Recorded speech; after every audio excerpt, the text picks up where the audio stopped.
Hey, so how it be, man? It's a Saturday afternoon. It's about 94 degrees here in the Smoky Mountains.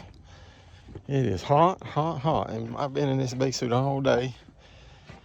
I was in it yesterday and I had my partner come up for about 3 or 4 hours. We pulled about, 40 or 50 cases of honey. And I've been working on the bottom yard today. We're trying to get this stuff off. We're pulling off and leaving one super on all of them that's not completely capped out good.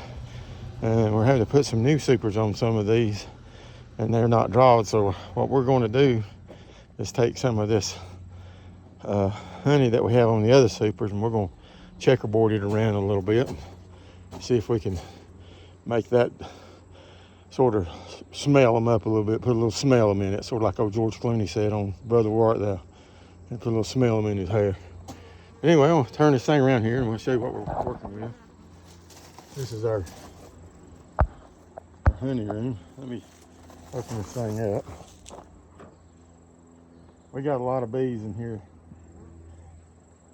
It just happens. I mean, when doing this stuff, if I can get this thing to open, folks.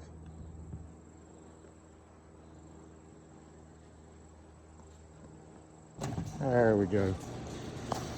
So we'll show you what we've been pulling off the houses here. Now we've stacked this up pretty deep in here. And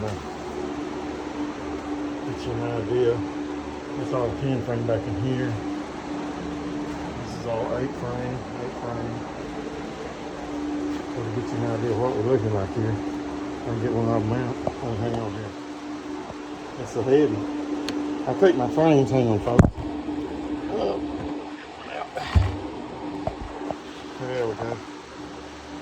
You can see how thick it is.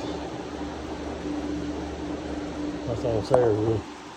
We take the frames and we got an 8 frame. You can see we put 7 frames in it, and we spread them out and get a little bit more thick on in there too. This is our honey house, so we're pretty proud of it. It's our little extraction room. We set our sideline decap which right there up here when we're getting ready to pull it out. We'll have to move a little bit out of the way, so we'll crank the handle. Me and my wife's first one. We're sitting there around the tree and she said, how are we going to get them out? She had her old legs pressed up around the thing, so I just went ahead and shook them off in her lap. I said, just like that. She said, oh my. What to do with that. Anyway, this is our licensed 30 frame extractor. Honey tank. This down here is a clarifier. We got a maximum clarifier. We're keeping it covered up for the bees right now. A 16-gallon tank over here. There's lots of bees. They're everywhere. We'll leave them in here for a little bit and they'll get all piled up now. Anyway, consider our labeling machine put together. Pretty proud of our setup. That's all I got to see. Put a bar right in there and just pull the handle. Looks good. This in here is our little drive. Like Paul Benny. Right, we check for honey before we start working. We'll make sure everything meets the percentages. We'll taste it too. Bob says. Make sure it's good on clean up and everything. This here's where we do our grafting. All of that.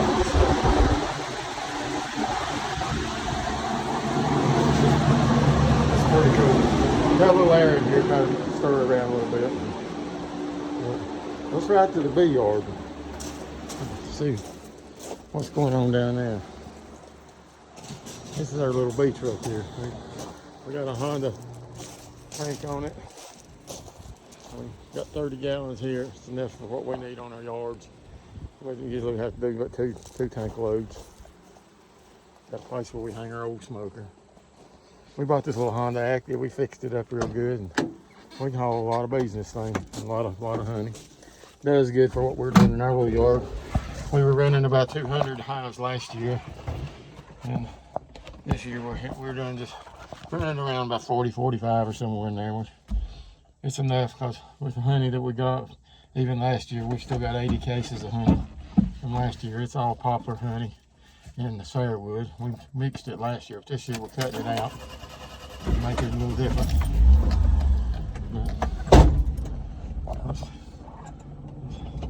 Let's take us a ride and we'll go on in here. There's my old dog. She'd be wanting to go for a ride, but get on up in there. You want to go? Let's go. You want to go for a ride? Get up there. Let's go. Come on. Get up there. Quit acting up. You want to go? Sammy, get in that truck. Get in there. Come on. There she goes. Come on, let's go. Crazy dog. Oh, she don't want in there. Them babies in there. I thought you want to go for a ride. They run the ride. Used to, she'd take the punishment. Just go for a ride. The dog loves a ride.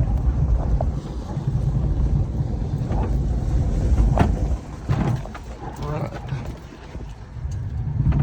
This is our old home place here where we were raised at.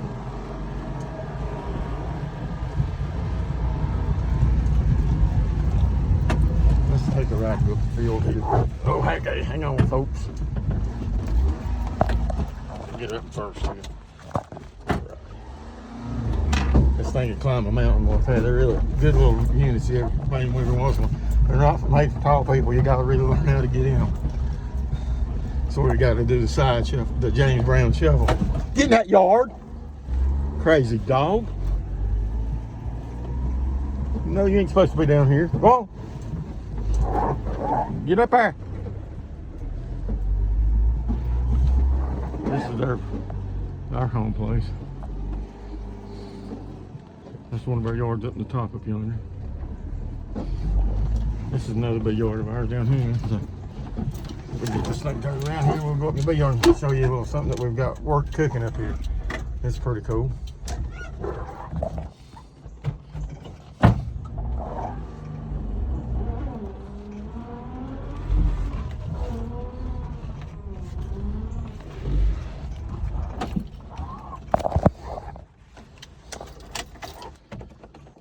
Here's my neighbor's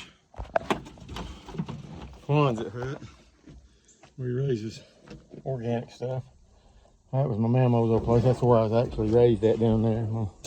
All my family's dead and gone. But just one or two of us left. And one of my cousins, he lives over here in the thick.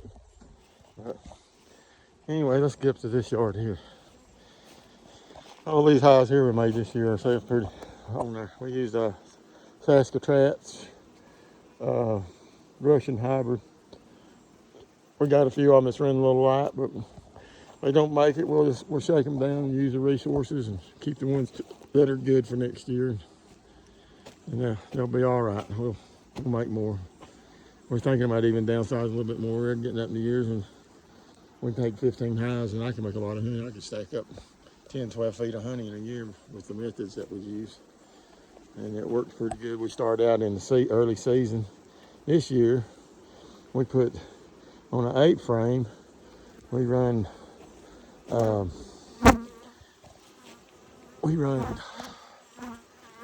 6 frames of brood and 2 frames of pollen out on the outside edges. And then we put an empty on the top with, we had some drawn comb this year for it, and a feeder with it. And we took all the resources completely off of them, except for the 2 racks of pollen. We started feeding sugar water, a little heavy, not too heavy, in 1st of March thereabouts. We went ahead and done all those manipulations. And by, I guess, the end of the first week of April, the whole top was full of brood. Outside frames, full, had some resources there where they filled up that sugar water. And we made it, it was still thick enough to where they carried it out and made it work. So, and then we got up into about the 3rd week of April there, and we had had a good flow, but it was all this old rhododendron over here.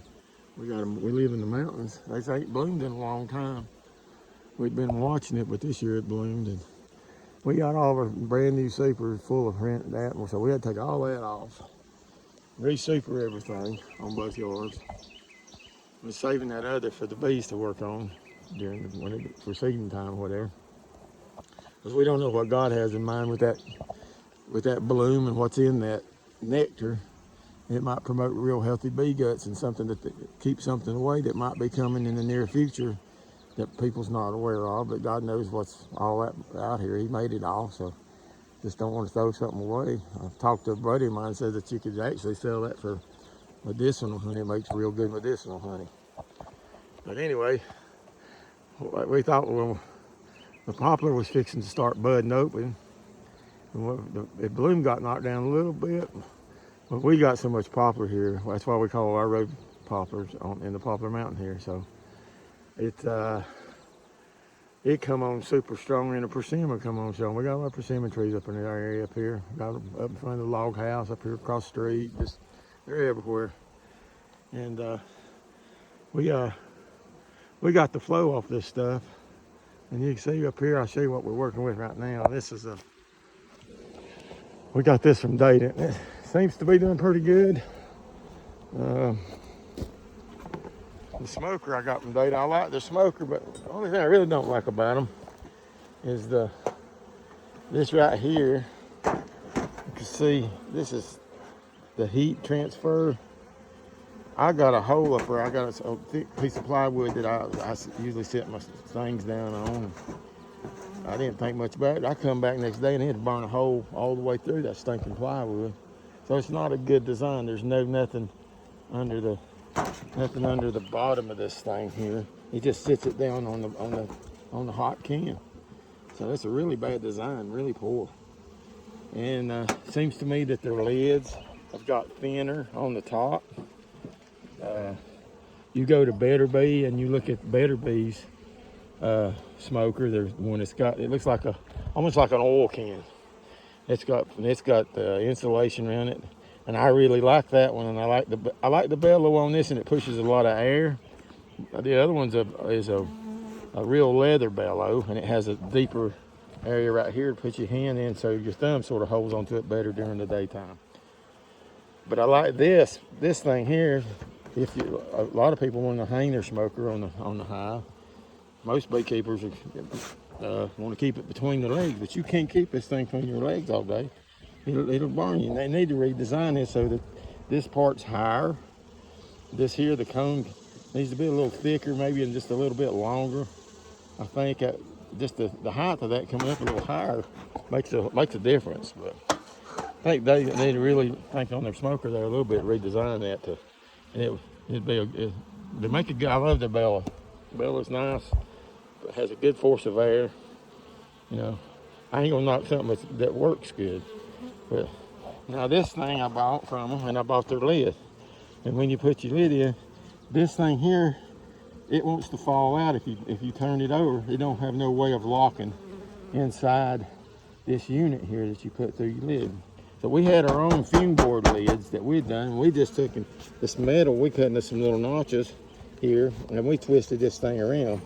And then we took this part right here that was keep coming out, and we went ahead and we took some glue like you use in plumbing, and we glued that thing down there, so it's good and snug. It ain't going nowhere, and that makes a difference. And the force of air under the bottom, it does good here. I get this thing to stand up, but it's just shooting flat. If they would take this thing here and just put a little bit of a turn on each one of these, so it would force the air down at more of an angle. Because right now, it's shooting here and then just coming straight down. Or if you got it angled, it's shooting the edges of whatever you're working on, and then pushing down. It don't have no way of coming down at all. But if they could take this thing and have it where it would just turn just a little bit, you know, down this way, maybe 15 degrees. That would really force those bees a whole lot stronger, I think, if they'd give it a shot and try it. You know, I know this might be a simple tech. It's just plastic work. My wife was in plastics, and I know they could set up a preform for that. It wouldn't be much to do, but I believe that would really help that thing. And then the piece on the top, Get my smoker here. I'm gonna knock this stuff down. Oh. All right. The piece where I glued on the top, they could actually make this thing here, where if it had a little slide notch that would lock in place, to keep that from sliding out, would be nice. But anyway, enough of ranting and raving. Let's go over here and show you what we're working on. Then we're trying to get some of this honey off. We're on this stack up here. We've been cleaning them off. This is one of these units working right here. So you can sort of get an idea of what we're looking at. We'll go ahead and take this thing on down. See what we got for honey here. Anyway, you can see it's loud up in there. But anyway, I was gonna get to work. Let's all have a good day. How we out?